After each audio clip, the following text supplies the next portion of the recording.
100 कोटीचा अब्रू नुकसानाचा दावा देखील दाखल करण्याचा त्यांचं प्रयोजन आहे. कोणाचा? हसन मुश्रीफ साहेब. मग तसं असेल तर त्यांनी माननीय मुख्यमंत्र्यांना सांगितलं पाहिजे.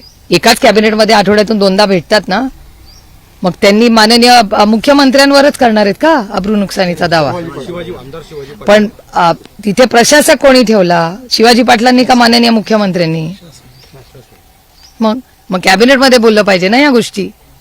मी काय कधी कॅबिनेटमध्ये बसले नाही, पण थोडाफार जो काय अभ्यास आहे आणि तुमच्या सगळ्यांमुळे ज्या बातम्या कळतात किंवा वर्तमानपत्र वाचल्यामुळे ज्या बातम्या कळतात, जर प्रशासक तर काय बिचारा आमदार करू शकत नाही, प्रशासनच करतात ना. मायबाप सरकारचे कोण आहे? सरकार तर माननीय मुख्यमंत्र्यांनाचा विषय माहिती असेल तर कदाचित माननीय मुख्यमंत्र्यांनी आणि दोघांनी कॅबिनेटमध्ये जर हा प्रश्न सोडवला तर आपल्याला सगळ्यांनाच कळेल, राज्याला कळेल की भ्रष्टाचार झाला का नाही झाला. आणि झाला असेल तर शिक्षा झालीच पाहिजे, आणि नसेल झाला तर 100 कोटीचा हा अब्रू नुकसानीचा दावाला 100 कोटी त्यांना मिळालेच पाहिजे. अशाच नवनवीन अपडेट्ससाठी डिजिटल कोल्हापूर चॅनेलला सबस्क्राईब करायला विसरू नका.